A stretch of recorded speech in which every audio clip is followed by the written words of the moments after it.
Eu vou deixar a senhora quer ler? Quer que eu leia? Não, pode ler. Pode ler? Até para eu descansar um pouco. Ok. Então vamos lá. Eu vou ler aqui a primeira pergunta. Pode ler todas, eu respondo. Pois não, eu vou ler em bloco, depois a Fatorelli vai responder. Primeiro aqui do Alessandro Ferreira Sato, da PTM de Londrina, Paraná. Pergunta: uma consequência da PEC 241 será a revogação dos limites prudenciais esculpidos na Lei de Responsabilidade Fiscal? É uma pergunta.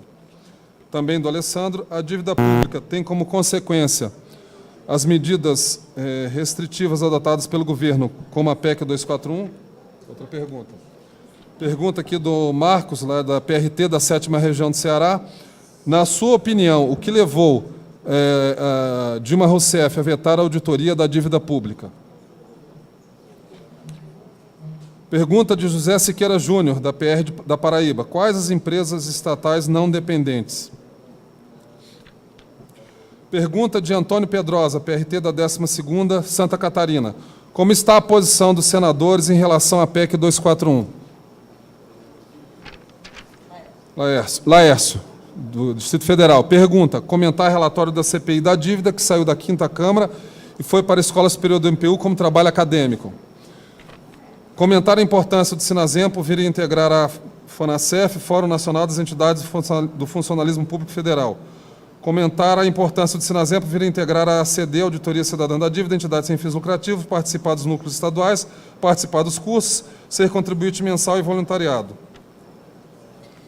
Sheila Regine, MPF de Sergipe: qual o papel dos núcleos de auditoria da dívida pública? Algumas perguntas são interconectadas, né? A outra de André Cortez, do MPF de Sergipe: pode explicar novamente o mecanismo de transformar juros em amortização? Aqui. Então, são as perguntas que foram encaminhadas aqui à mesa, e a doutora Lúcia vai dar mais uma aqui.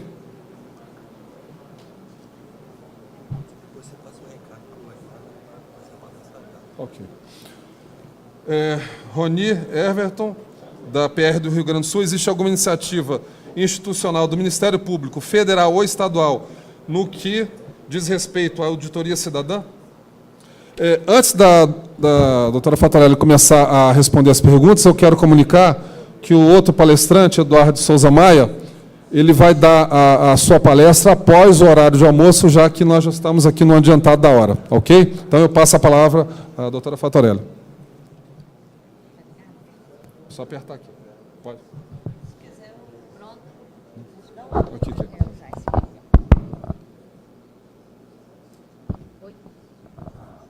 Bom, muito grata pelas perguntas.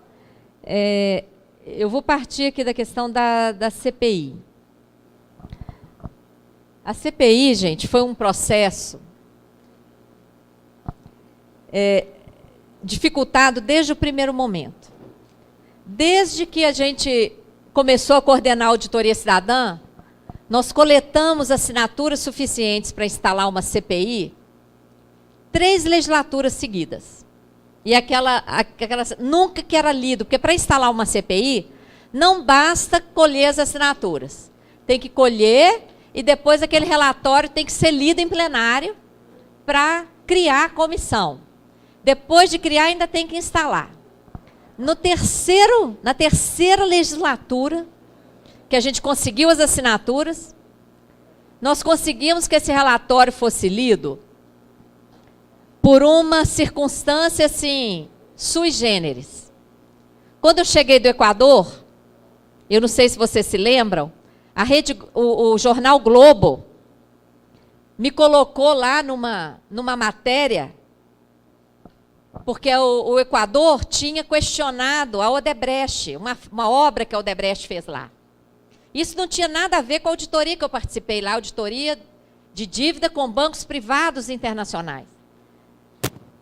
Na época, o Globo fez uma matéria me colocando a minha cara naquele negócio para aliviar a Odebrecht, aliviar aquele desvio de recursos do BNDES para fazer obra fora do Brasil. Naquela época era proibido.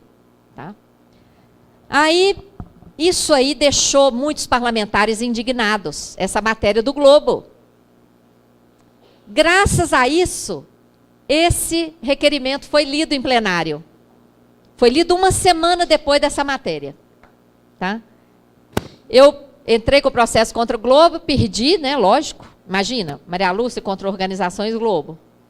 Perdi, a juíza que julgou em primeira instância falou, a matéria é claramente ofensiva, mas na medida em que anunciou que ela foi nomeada pelo presidente de outro país, isso é uma promoção muito grande para o currículo dela. Vocês acreditam nisso? E assim eu perdi, depois em segunda instância, estava marcado o julgamento para um dia, de repente tiraram de pauta, eu fui de novo ao tribunal, quando entrou em pauta de novo, o ministro relator, aliás, o desembargador relator, disse, eu até achei que a matéria era ofensiva, mas depois lendo e relendo, gente, quem lê e relê jornal aqui? Vocês conhecem alguém que lê e relê jornal? Não existe isso. Ele mudou o voto. Tá? Eu perdi, mas eu fui até o fim. Porque é uma questão de honra. Né?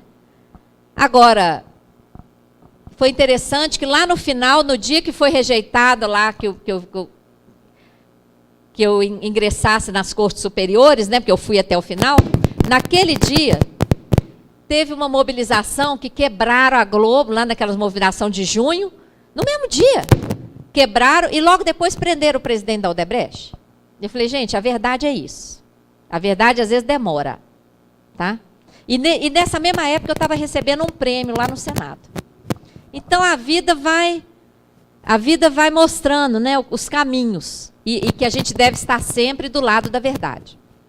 Então, essa CPI, vejam bem, o requerimento só foi lido por essa circunstância. Que foi assim, me usaram como... Tá dando... Será que tem alguma coisa? Deixa eu levantar. É esse, né? Me usaram como bode expiatório. Então, assim foi lido o relatório. Aí foi lido o requerimento. Depois de lido o requerimento, nenhum partido indicava os representantes para instalar a CPI. Tá? Só os partidos pequenos, né, os menores. Até que nós encontramos um parecer, o presidente da Câmara, sabe quem era? Michel Temer. Ele era presidente da Câmara dos Deputados. Aí nós encontramos um parecer jurídico assinado pelo Michel Temer, quando ele era advogado de algum partido, que ele dizia o seguinte, ele advogava em relação a uma outra CPI que não foi instalada, e ele advogava o seguinte, quando o Congresso faz corpo mole, né, e não instala a CPI, o Supremo deve ser acionado para o Supremo mandar instalar. Nós achamos esse parecer, gente, de autoria dele. E ele era o presidente da Câmara. Nós botamos esse parecer na mão do Ivan Valente, que era o autor do requerimento da CPI, e o Ivan Valente, né, fez o discurso. Presidente, o senhor fez esse parecer, e foi lendo o parecer. O Michel Temer foi ficando vermelho, até que ele falou assim, se dentro de 10 dias os partidos não tiverem indicado os membros, eu vou indicar, porque eu não vou passar por esse constrangimento de ter que o Supremo, né? Foi assim que a gente conseguiu. Então, foi um parto, demorou 9 meses. Demorou 9 meses para instalar. Aí, quando começou a funcionar, de cara me requisitaram. Eu era ainda auditora da Ativa, me requisitaram. E depois não requisitavam mais ninguém. Requisitaram Cristine, Laércio, ficamos sozinhos lá. Até quase no final, depois requisitaram um auditor da Caixa Econômica, ótimo auditor, mas que não conhecia da dívida. E já no finalzinho do trabalho é que requisitaram alguns do Tribunal de Contas. No Equador, gente, uma economia mais de 40 vezes menor do que o Brasil, e logicamente uma dívida mais de 40 vezes menor do que a do brasileira, A comissão lá tinha mais de 60 pessoas para trabalhar. Então, vocês estão vendo a diferença? O que é vontade política? E o que é querer fazer de conta? Então, apesar disso, o que eles queriam? Que a CPI não desse em nada. Que a gente saísse da CPI lamentando. Ah, não deu. Ah, foi impossível. Ah, não tinha gente. Viramos noites, fins de semana. Fizemos 8 análises técnicas, mais de 1.000 páginas. Analisamos 44.000 páginas de documentos.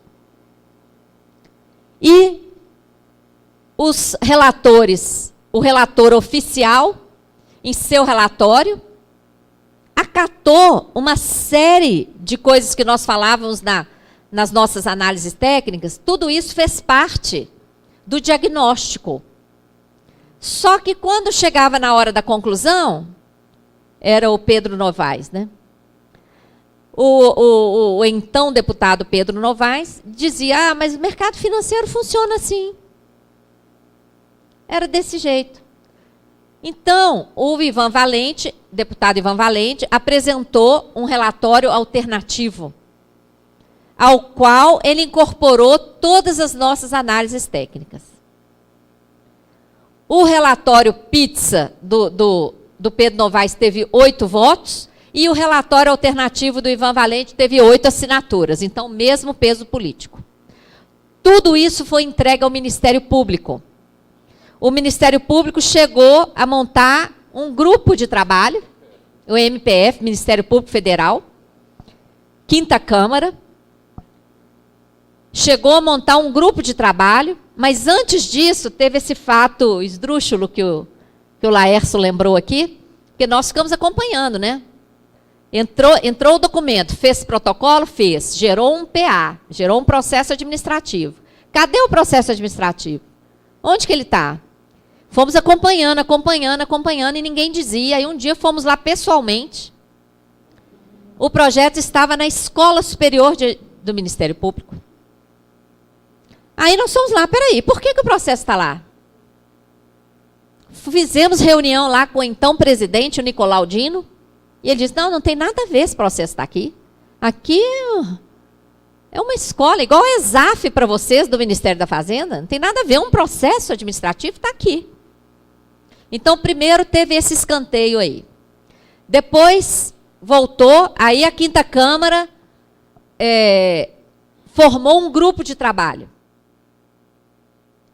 Esse grupo chegou a se reunir, mas logo depois esse grupo, um foi nomeado para uma coisa, outro foi nomeado para outro, o grupo ainda existe, teoricamente ainda existe. Mas até hoje não saiu nenhuma ação aí. Tá? Esse grupo nos pediu um relatório, na época nos pediu até um... Aliás, não foi nem um grupo, foi um requisitado do Banco Central que faz parte lá, que é o senhor Carlos Alberto. Ele nos pediu um parecer pericial sobre justamente aquele item que alguém pediu para explicar de novo. A contabilização de juros como se fosse amortização. Nós fizemos o parecer pericial, esse aqui. Eu pedi para que ele desse uma lida antes da gente protocolar. Quando ele viu, ele falou, olha, isso aqui nosso jurídico decidiu que não pode entrar como parecer, como perícia, não. Tem que entrar como parecer, como relatório da auditoria cidadã mesmo. E a gente sabe qual é a diferença em relação a isso. Se entrasse como perícia, teria que fazer parte dos autos. Como relatório da auditoria, fica à margem. Né? E nada aconteceu, gente, até hoje, infelizmente. Tá? Nós tivemos uma outra iniciativa junto à Comissão de Direitos Humanos, lá, como que chama? Lá, com a PFDC. Com a PFDC, com a... não, antes dela. Com a doutora Gilda, foi aberto um outro PA que foi para o arquivo. Então, gente, é uma luta muito bruta. É uma luta muito difícil, mas a gente não vai desistir. não, enquanto eu viver, eu vou estar à frente dessa auditoria cidadã, tá? Procurando apoios, procurando adesões, e nós só vamos chegar em algum lugar quando tiver muita gente de mãos dadas. Concordam? Então, é um apelo que eu faço aqui, né? E aí o outro item, né, as outras perguntas. Ah, bom, antes, em relação à CPI.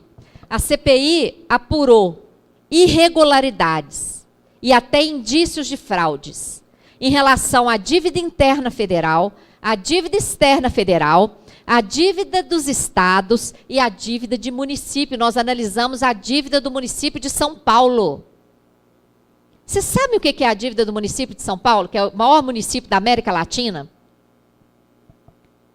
É uma dívida 100% fraudulenta.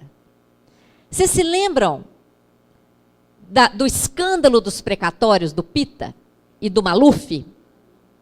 Maluf era ministro, Pita era secretário de Fazenda. Eles emitiam títulos da dívida para pagar precatórios, nessa época ainda era possível, e não pagavam os precatórios. Esse esquema contou com a participação de vários bancos, inclusive do Bradesco. Isso está em relatórios de CPI da Câmara Legislativa, Câmara de Vereadores de São Paulo, CPI da Assembleia Legislativa de São Paulo, CPI do Senado Federal. Tudo comprovado. Fraude. Sabe como que chamava o negócio? Cadeia da felicidade. Era um conluio de bancos e corretoras, emitia os títulos com desconto, muito parecido com esse esquema das debêntures aí, ó. Emitia os títulos com desconto, todo mundo sabia que o título era frio, mas um vendia para o outro com um preço um pouquinho mais alto, para o outro um pouquinho mais alto, para o outro um pouquinho mais alto, e aquele título acabava num fundo de pensão. Era a cadeia da felicidade, porque todo mundo ganhava. E quem ficava com o mico? Um fundo de pensão, ou os próprios bancos resgatavam. Tá? O que, nessa época, ainda não tinha muito fundo de pensão. O que aconteceu quando o Fernando Henrique refinanciou as dívidas de estados e municípios? Ele resgatou esses títulos por 100% do valor. Os títulos que estavam principalmente na mão dos bancos receberam 100%. E ainda passaram a ter título da dívida federal. Que lá naquele início do Plano Real, vocês lembram quanto que estavam os juros? Os juros chegaram a 45%. Gente, é um negócio de louco. No caso da dívida externa federal, tem uma passagem de uma suspeita de prescrição da dívida externa. Há uma suspeita de que a dívida externa com bancos, a dívida externa com bancos privados internacionais, prescreveu em 92. Fortes suspeitas. O que aconteceu em relação a isso? Segredo. Essa dívida provavelmente prescrita foi trocada por títulos em Luxemburgo, paraíso fiscal, em 94. E para que serviram esses títulos? Para comprar nossas empresas privatizadas a partir de 96. Tá? O que mais que nós provamos na CPI? Resgate antecipado de títulos com pagamento de ágio, que chegou a 70%. Quem aqui faz isso? Tem uma conta que nem venceu ainda, vai vencer daqui a anos. Você vai lá e fala, quero te pagar à vista, quero te pagar 70% a mais. Quem faz isso? O Tesouro fez, com títulos da dívida externa brasileira.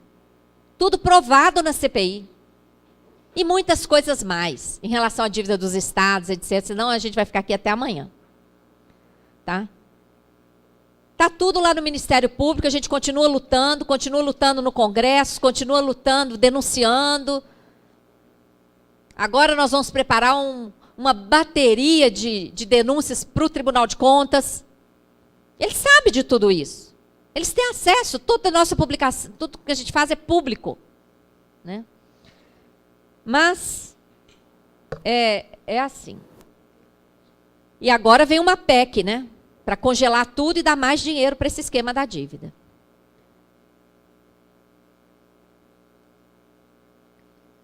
A importância do Sinazempo, né, participar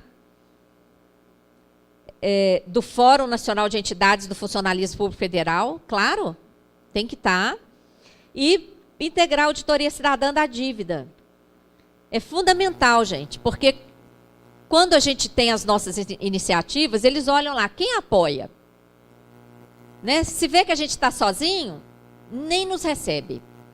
Aí quando olha lá, poxa, CNBB apoia, OAB apoia, sindicatos importantes apoiam, então, aí abre as portas, né? Então tem mais chance. E quando o sindicato apoia, também tem o compromisso de multiplicar os trabalhos que a gente faz, né? Porque é um esforço muito grande, gente. A auditoria cidadã funciona 99% com trabalho voluntário. A nossa receita fixa mensal atual é 11 mil reais. 11 mil reais. É a receita da auditoria cidadã da dívida. De doações que a gente tem de outros sindicatos. Tem sindicato que dá 250 reais. E tem sindicato que dá 2 mil reais. Então, juntando tudo, a gente tem uma receita de 11 mil reais. Com esses 11 mil, a gente consegue ter uma secretária, uma pessoa que cuida do curso, né? Do curso à distância, tem que ter uma pessoa que cuida, administrativa, uma jornalista e um estagiário temporário, uma coisa assim. O resto é só voluntário. Se a gente tiver uma estrutura melhor, uma garantia de recurso melhor, a gente consegue contratar mais alguém. Alguém até para nos ajudar a cobrar tudo isso, porque a gente não tem perna, mesmo trabalhando 16 horas por dia, sacrificando fim de semana e tudo mais, não dá tempo. É muita tarefa. Fazer estudo, mobilizar, fazer palestra, viajar, ir lá para o Congresso. Não tem jeito. Tem que ter mais apoio financeiro e mais gente ajudando, né? Os núcleos. A importância dos núcleos. Os nossos núcleos da Auditoria Cidadã funcionam como multiplicadores dos estudos que nós fazemos em âmbito nacional. E os núcleos fazem reuniões locais. Fazem reuniões para estudar, por exemplo, o caderno de estudos da Auditoria Cidadã. Para estudar esses textos. Os núcleos agora estão estudando esse texto da denúncia que nós fizemos. Então, reúne o pessoal, ajuda a formar a gente. Nós já temos vários palestrantes da Auditoria Cidadã. Pessoas que fizeram o curso e estudaram e pegam as nossas telas. Ó, essas telas eu estou deixando aqui para vocês. O nosso trabalho não tem direito autoral. Qualquer um de vocês pode pegar essas telas e apresentar. Eu já escrevo muito nas telas de propósito, para facilitar que cada um pegue essas telas e reproduza, se quiser. Né? Então, o papel dos núcleos é capilarizar esse conhecimento, popularizar cada vez mais esse conhecimento, tá? E multiplicar os multiplicadores, né, desse conhecimento. Então, aqui já foi. Quanto tempo? Que horas são? Tá. Bom, a iniciativa institucional do Ministério Público, eu já falei, infelizmente, foi formado lá o grupo, mas ainda não tem. Essa questão que a Fatorelli falou aí dos núcleos é uma questão muito importante. Eu, particularmente, representando o Sinacemp, a gente participou lá da construção, inclusive, de um desses panfletos aqui, e a gente discutiu muito a respeito do Estatuto da Frente Parlamentar. Lembra, Fatorelli? E aí tinha pessoas de vários núcleos lá, né? E aí, só para passar para vocês, o que é que a ideia é de fomentar essa divulgação do que é a dívida ativa, como é que funciona, o porquê dela, está sendo feita através dos núcleos. E eles realmente estão bastante atuantes, né? Lá em Pernambuco, a gente tem um núcleo lá com o Guilherme. E a intenção é tentar chegar nas escolas para que isso seja passado nas escolas, nas universidades. E tem os núcleos que já fazem isso, fazem inclusive em comunidades mais carentes, mostrando àquela população, mesmo sem estudo, o que significa essa questão da dívida, da auditoria e da PEC, né? A importância da gente brigar contra a PEC. Então, assim, a importância dos núcleos é muito grande, eles estão realmente atuando, pelo menos os que a gente se reuniu lá, o pessoal está bastante mobilizado. E quem não tiver núcleo no seu estado, procure a equipe da Fatorelli e tente abrir um núcleo lá, porque realmente é muito importante. Essa PEC vai ser aprovada se ninguém se mobilizar, e a gente não vê a população aí se mobilizando para nada. Muito pelo contrário, está com desconhecimento em relação a isso. Deixa eu só... Com certeza. Vamos lá. Olha só, gente, o período para a inscrição de perguntas se encerrou, tá? Mas eu vou ler algumas aqui que chegaram após o momento inicial. Essa aqui do Eurípides, Rio de Janeiro: como disponibilizar material aos núcleos para palestras? Seria entrar em contato direto com a doutora Fatorelli, né? Está no site, tem disponibilizado. Vitor Rogério, PRT, 11ª Região. Houve obrigatoriedade, tanto na Câmara Federal e Senado, de esclarecimentos aos parlamentares sobre os prós e contras da aprovação da PEC 241 e logicamente, da PEC 55. Agora, de Luiz Alberto Bauer, Rio Grande do Sul, aposentado. O governo Temer quer se perpetuar com essas medidas, com o apoio dos banqueiros, tipo, toma lá da cá.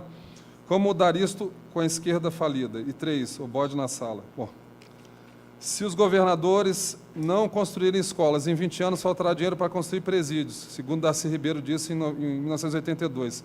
Eu lembro dessa frase. Celso Macedo, PRBA da Bahia. Houve uma tentativa de redução dos juros recentemente, criaram inclusive uma poupança diferente. O que foi feito de errado ou o que ocorreu nos bastidores? Relação dívida-PIB do Japão é 200%, verdade. A da Grécia é acima de 100%. A nossa está entre 60% e 70%, não tenho certeza. Como é possível sermos recordistas em juros? Quais os argumentos utilizados por quem acha que a auditoria da dívida é uma besteira? Como você responde a esses argumentos?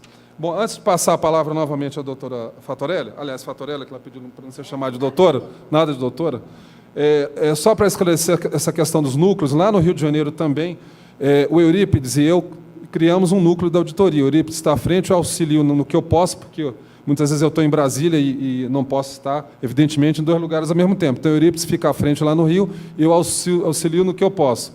Então, esses núcleos estão sendo criados, a Paula já falou aqui com relação a isso, e, inclusive, nessa audiência que aconteceu no Senado, que eu estava presente representando o Sinazempo como plantonista, surgiu essa ideia de se fazer uma PEC em paralelo que permita o controle dos gastos financeiros, ou seja, não é uma PEC apenas para limitar gasto primário, mas se é para fazer sacrifício, como foi falado naquele momento, que todos façam, não é apenas o pobre, mas também o sistema financeiro faça sacrifício, entre aspas, né, que não é nada de sacrifício, é ganhar menos do que está ganhando. Então, surgiu essa ideia ali, e certamente o Sinazempo vai dar todo apoio a essa ideia, como tem dado. Nós temos um banner permanente na página do Sinazempo, temos divulgado todas as iniciativas da Auditoria Cidadã, e eu vou propor pessoalmente aqui durante a AGO, que é a nossa Assembleia Geral Ordinária, que é a instância máxima do sindicato, que a Assembleia autorize o Sinazempo a fazer uma contribuição mensal para os fundos da auditoria da dívida. Ok? Eu vou passar aqui a doutora Lúcia. Muito grata. Gente, todas as perguntas são super importantes. Eu vou tentar resumir para... né? Bom, quanto ao material, gente, o material está disponibilizado no site. Se vocês entrarem na página da Auditoria Cidadã, auditoriacidadã.org.br, vocês vão ver lá no topo da página, menu. Tem lá, conteúdo. Se vocês clicarem em conteúdo, vai aparecer uma lista, artigos, não sei o que lá, palestras. Se vocês clicarem em palestras, vai abrir lá em várias palestras que nós fizemos em vários lugares diferentes. Todas estão lá disponíveis em PDF ou PowerPoint, tá?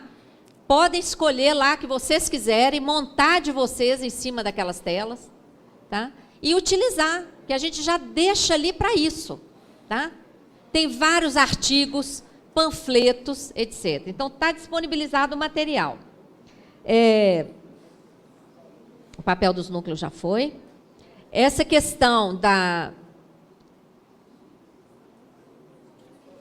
Vamos lá.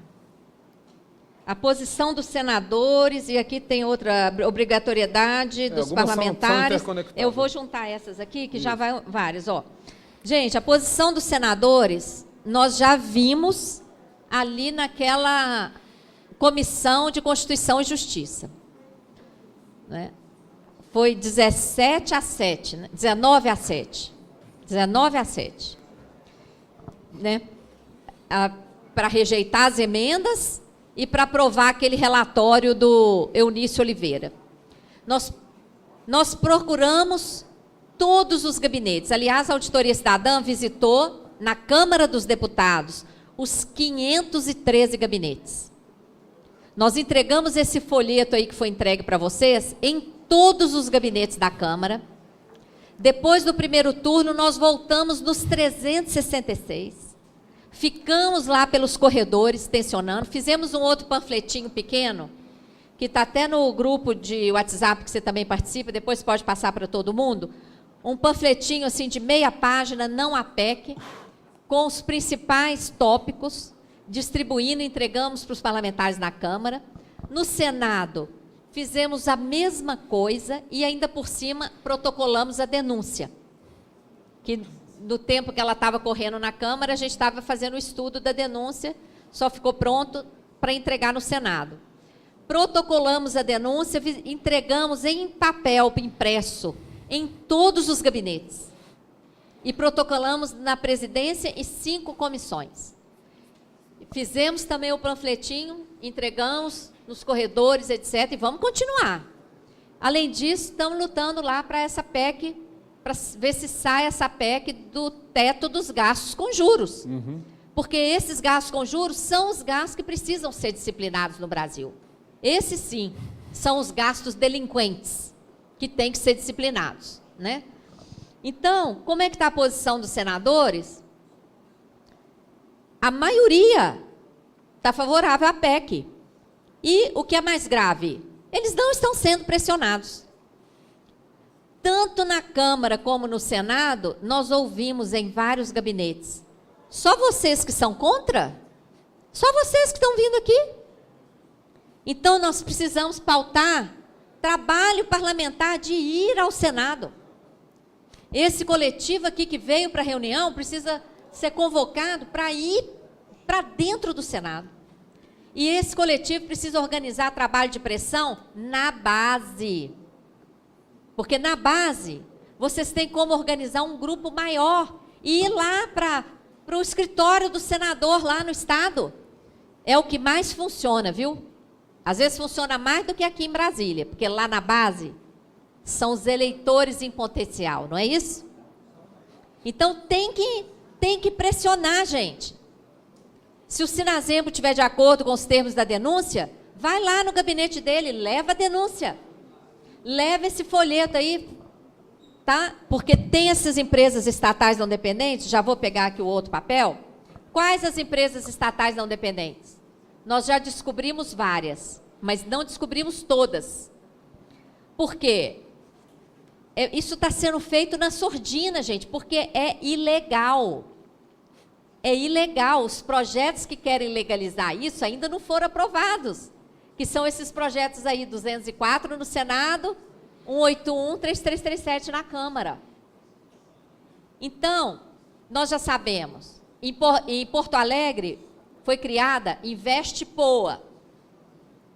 Ainda não está operando, porque um auditor que participa da Auditoria Cidadã apresentou uma representação lá. Em São Paulo, CPSEC. Quem aqui é de São Paulo? Ó, Estado de São Paulo, CPSEC, CPSEC. Funciona no Estado. Na Prefeitura foi criado também SPSEC, mas a da Prefeitura não operou, porque também teve mobilização e nós conseguimos parar. Mas no Estado está funcionando de vento em popa. Em Minas Gerais tem MGI Investimentos. No Paraná, quem aqui é do Paraná? Tem PRSEC.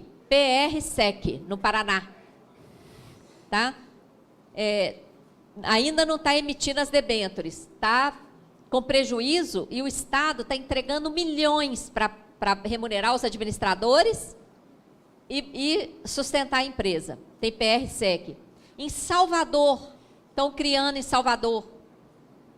No Rio Grande do Norte, um deputado da Assembleia Estadual lá, da Assembleia Legislativa, ligou para nós que uma empresa dessas de consultoria chegou lá cobrando 23 milhões para colocar essa fraude, para implantar esse esquema lá. Essa fraude. Olha, então vocês estão vendo?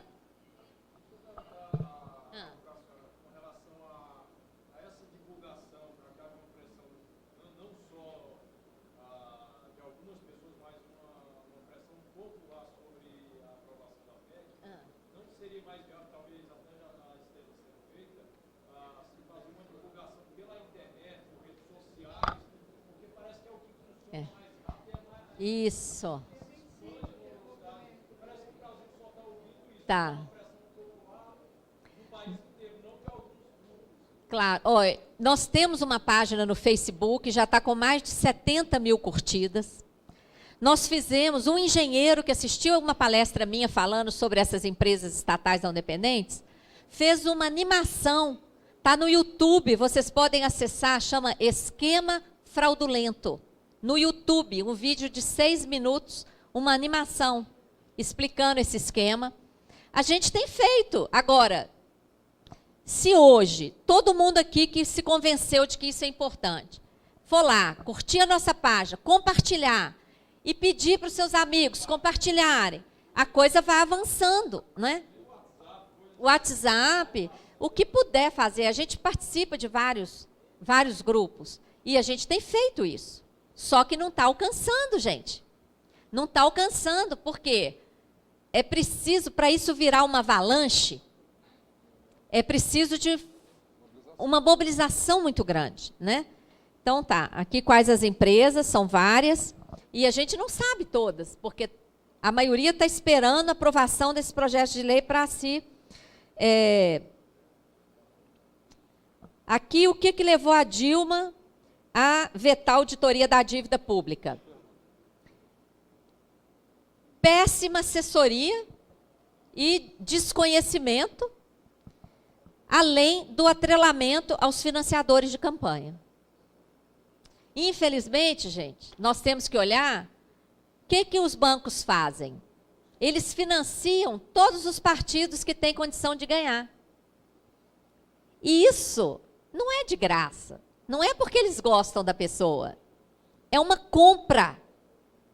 É uma compra de compromisso. Então, eu falo assim, eu vou te dar milhões. Não é pouca grana, não. Olha no site do TSE, financiamento de bancos. Mais de 300 parlamentares foram financiados por menos de 12 empresas e bancos, gente. Então, a outra pergunta aqui, qual é a posição dos senadores e deputados? É a posição para dar satisfação aos seus financiadores. Tá? A Dilma teve financiamento bancário. Tanto é que ela nomeou, agora no segundo mandato, ela falou, Ministério da Fazenda, toma para você, Bradesco. Ela convidou o Trabuco. O Trabuco que não aceitou, indicou o Levi. E do Levi veio esse outro banqueiro, Meirelles. Então, nós estamos atualmente com um banqueiro no Ministério da Fazenda, um banqueiro no Banco Central. Claro que eles estão empurrando essa PEC, que é a PEC dos banqueiros. Tá?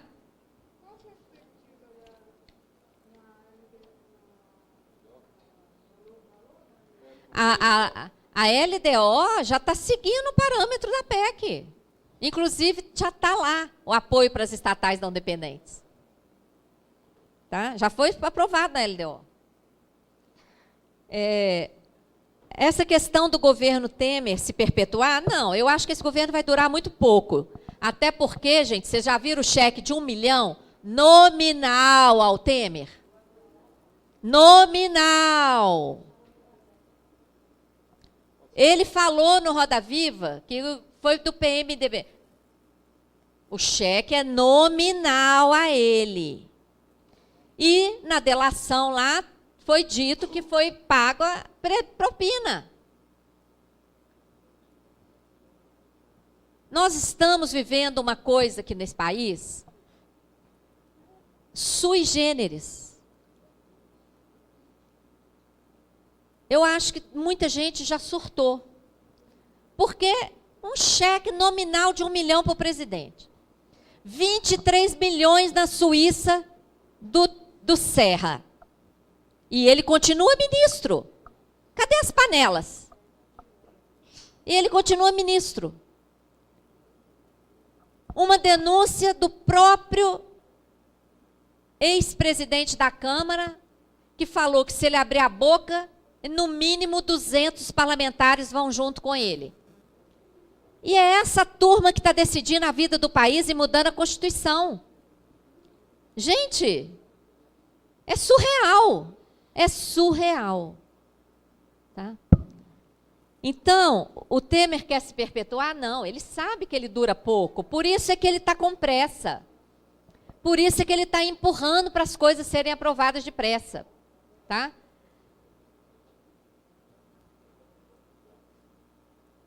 Como mudar isso? Com a esquerda falida? Não.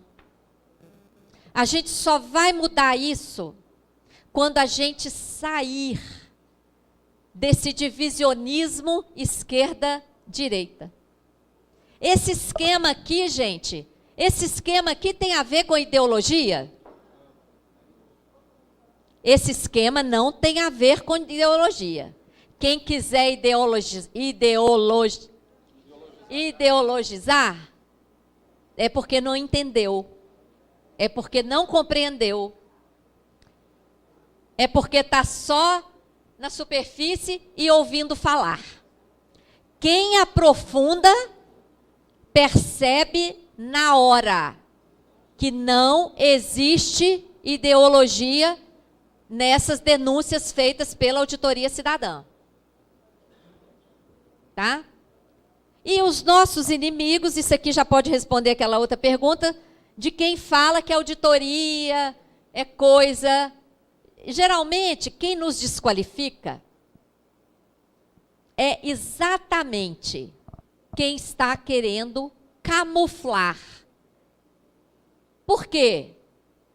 Se tivesse tudo certo, qual o problema de uma auditoria? Qual o problema? Se tivesse tudo certo, deveriam exigir auditoria para provar logo e calar a nossa boca. Por que que não fazem? Por que não fazem? E ainda ficam querendo botar medo na gente. Eles é que têm que ter medo. Eles é que estão sustentados em fraudes, em crimes. Eles é que estão matando milhões de pessoas. Vocês pensam que esses esquemas não têm a ver com esses milhões de desempregados e desocupados? É direta a relação. E eu acho que basta. Eu acho que chega disso. Nós temos, gente, que ter consciência de que a gente está fazendo o que é certo. Muita gente me pergunta, você não tem medo, não? Eu falo, eu não, eu teria medo de não fazer o que eu faço. Aí eu teria medo de ser cúmplice dessa bandalheira que está arrebentando com esse maravilhoso país que é o Brasil. Isso eu teria medo, de passar batido nessa vida e de não fazer alguma coisa. E vou falar para vocês, se uma entidade como a nossa, que tem essa receita que eu te falei, que vive de trabalho voluntário, faz o que faz, imagina se as entidades institucionais desse país se abraçarem para valer essa causa, se começarem a estudar para valer, a produzir artigo, a fazer palestra.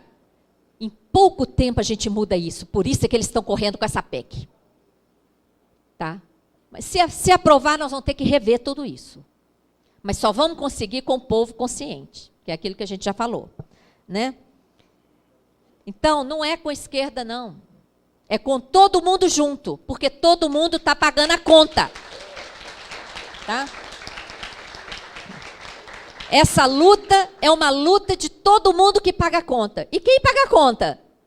Todo mundo. Só existem dois lados. O lado dos banqueiros e o lado dos não banqueiros. Eu tenho certeza que todos nós estamos do lado dos não banqueiros. Tá? E essa PEC é a PEC dos banqueiros. Ela só privilegia os banqueiros e ferra o resto. Tá?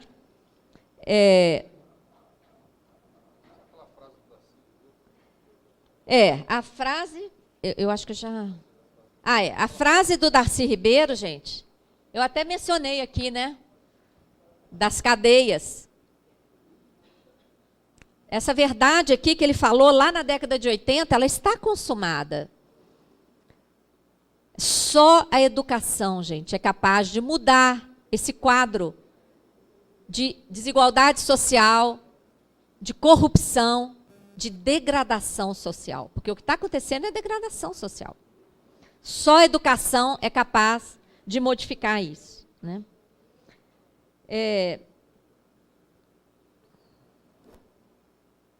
A dívida pública tem como consequência as medidas restritivas adotadas pelo governo com a PEC 241.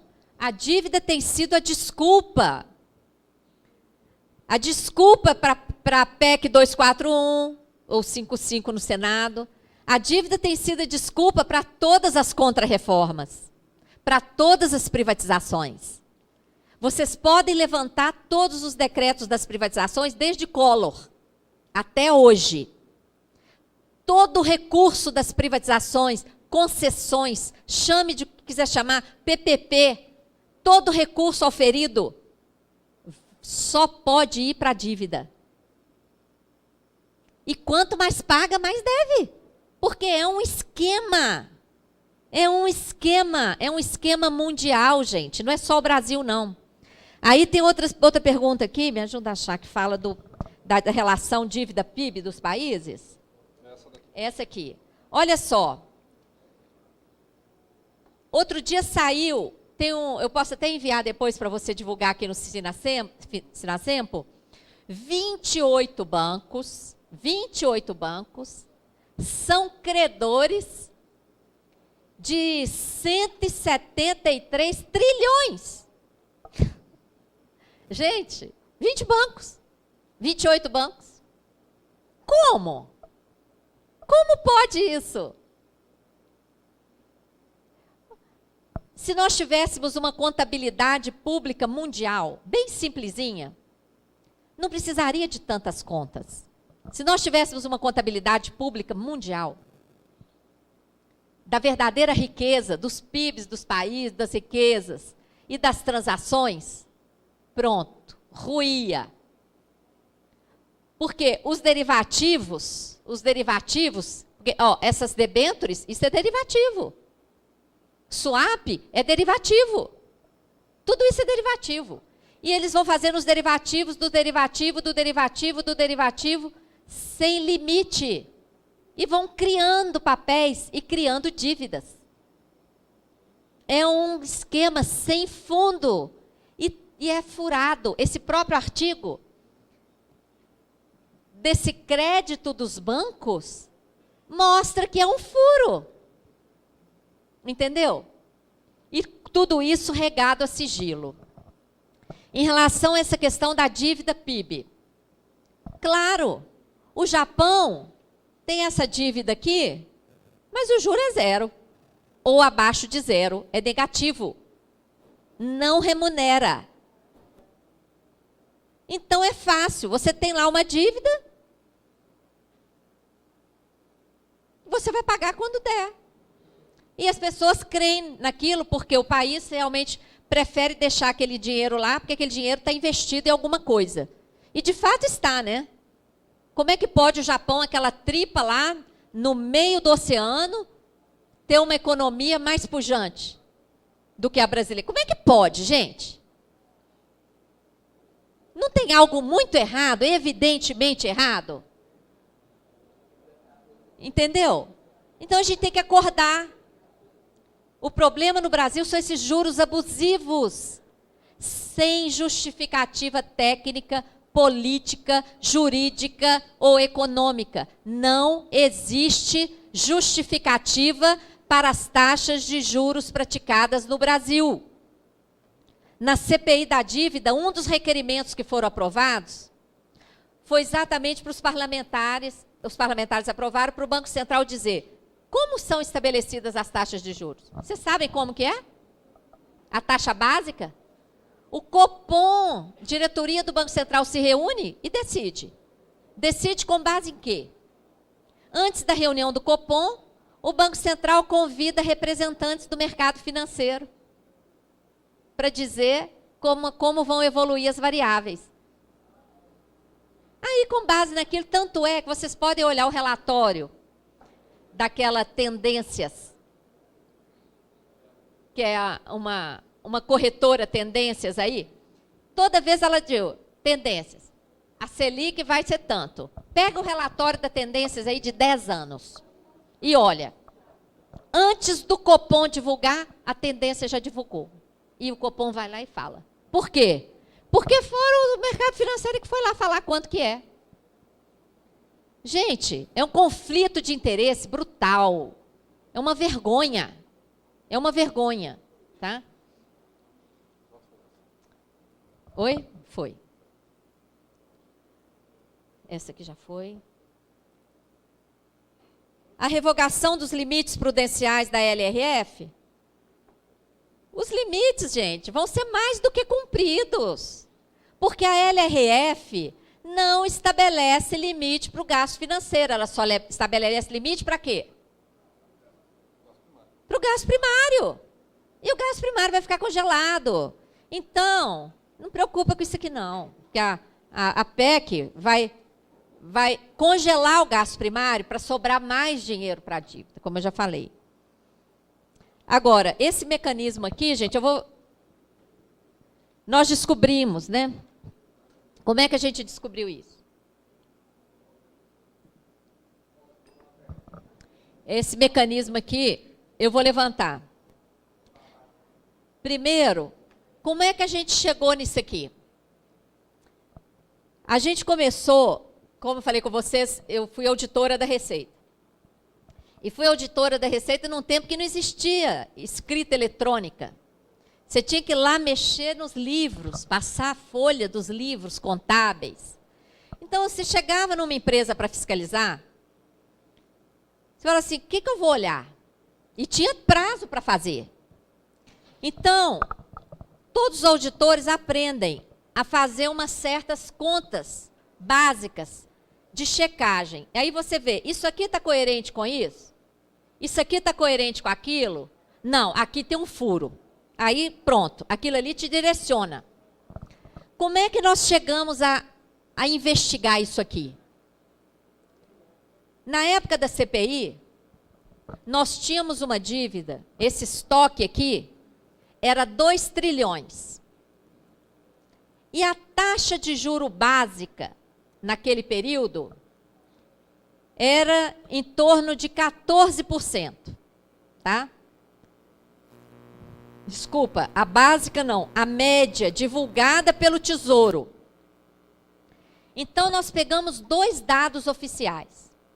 O estoque da dívida no primeiro dia do ano, quer dizer, não pegamos aquele crescimento durante o ano, pegamos o dado mais conservador possível, pegamos o estoque da dívida no primeiro dia do ano e multiplicamos pela taxa média divulgada pelo Tesouro Nacional para aquele ano.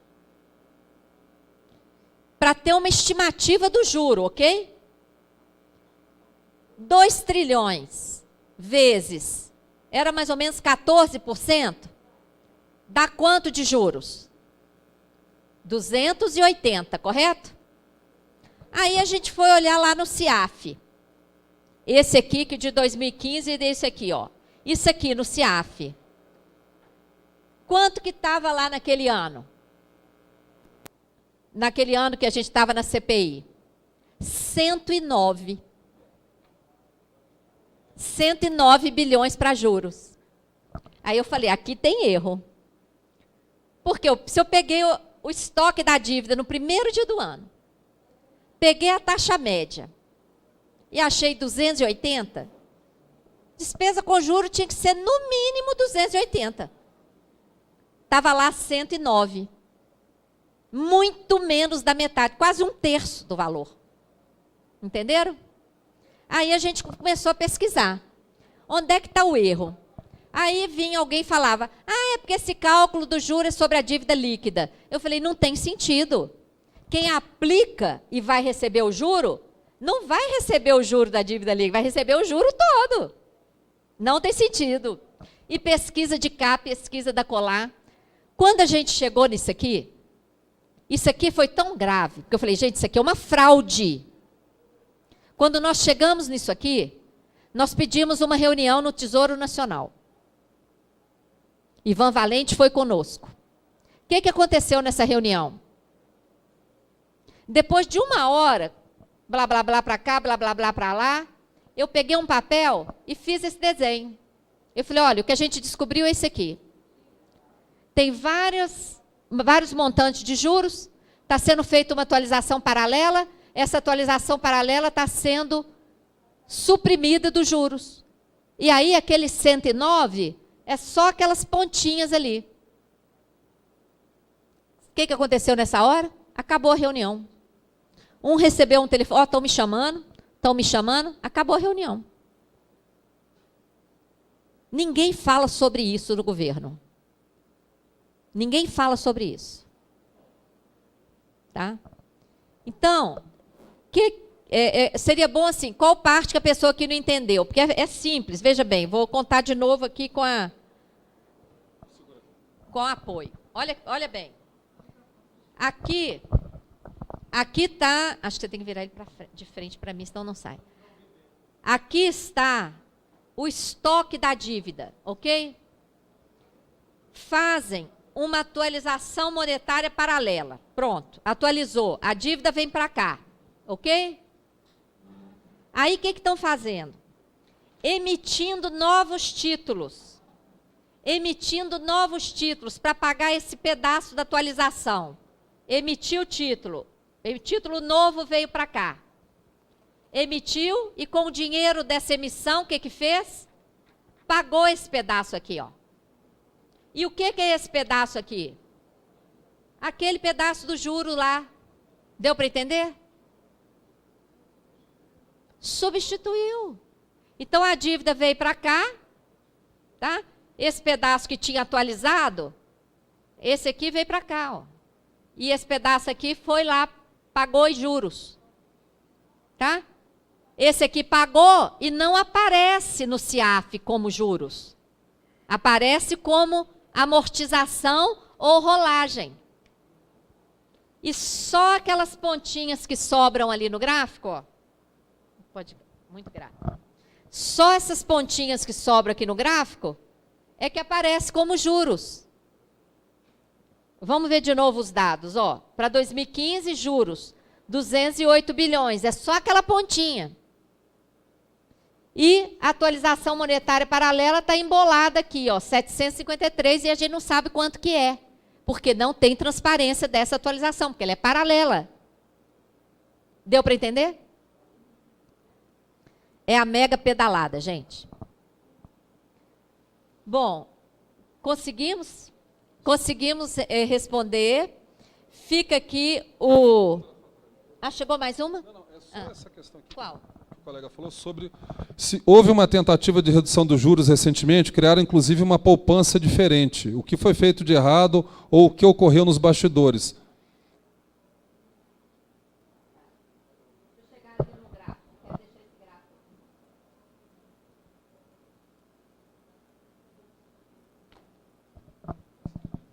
Tá. Gente, a Selic caiu. A Selic caiu, chegou a 7,25%. Só que, mesmo na época que a Selic caiu, os títulos da dívida continuaram a ser negociados com taxas elevadíssimas. Taxas de mais de 10%. Por que isso? Vocês sabem como que acontece a venda de títulos da dívida? O Tesouro Nacional emite os títulos e o Banco Central leiloa. E quem pode participar do leilão? Só um grupo dos chamados dealers. Desculpa a palavra em inglês, mas é assim que está no site do Tesouro. Dealers. A cada 6 meses, um setor lá do Banco Central e do Ministério da Fazenda faz essa portaria e diz lá quem vão ser os 12 dealers. Tem uma Renascença distribuidora que nunca deixou de ser. Não sei quem é dono dela. Nunca deixou de ser. E os outros vão, inclusive bancos estrangeiros. Bancos estrangeiros compram. E como é que acontece esse leilão? O leilão é divulgado com antecedência. Quem quer participar do leilão se inscreve. Nunca todos inscrevem, só alguns. Tá? Só alguns que vão participar. Isso tudo é combinado entre eles. Eles se dão muito bem, né? Não tem essa coisa do debate. Bota um bolo assim para cada um e está tudo certo. Né? Então, é tudo antes combinado. Só alguns participam. Na hora do leilão, anuncia o leilão. Se o juro não está no patamar que ele quer, ele não compra. Por isso que essa palavra dealer é muito importante. Vocês já assistiram a algum jogo de pôquer? Quem é o dealer? É o dono das cartas. É quem manda no jogo. Então essa palavra dealer é muito interessante para os que compram os títulos, porque eles é que mandam. Então, quando o juro estava em 7,25, os títulos estavam sendo negociados a 10,39, 10,2, 10, nós denunciamos isso na época. E na época o presidente da Febraban fez uma declaração até muito grosseira. E falou, não adianta querer forçar o cavalo a beber água, um negócio assim. Vocês se lembram disso? Um negócio muito grosseiro. Se o cavalo não quiser beber essa água desse jeito, não vai beber. O negócio saiu na época uma nota grosseira da Febraban. Depois eles até pediram desculpa, hein? Eles pediram desculpa, porque foi um negócio grosseiro mesmo. Então é isso. Eles mandam, gente, no jogo. Até o momento em que a gente disser, chega, basta. E para dizer basta, não adianta 1, 2, 3 andorinhas. Tem que ser muita, tem que ser um...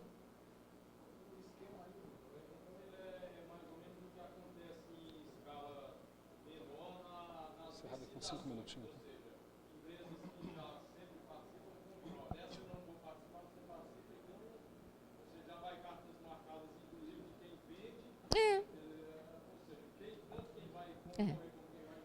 Claro. Você já viu disputa no mercado entre eles? Já viu discussão? Um brigando com o outro? Não, eles não brigam. Eles repartem o bolo. Quem briga somos nós. E ainda ficamos aí divididos em ideologias. Então, gente, olha, é tão grave o que está acontecendo no nosso país. Nós temos que respeitar as escolhas de todo mundo. Quer ser de esquerda? Seja. Quer ser de direita? Seja. Quer ser de centro? Seja. Cada um tem o direito de escolher a ideologia que mais gosta. É um direito. E todo mundo tem que respeitar.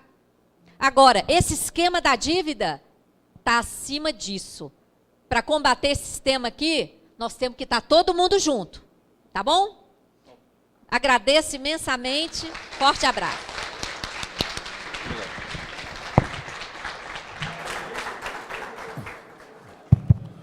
Bom, evidentemente que eu quero agradecer muito a presença da Maria Lúcia Fatorelli aqui. Você vê que eu não falei doutora agora, só falei o nome.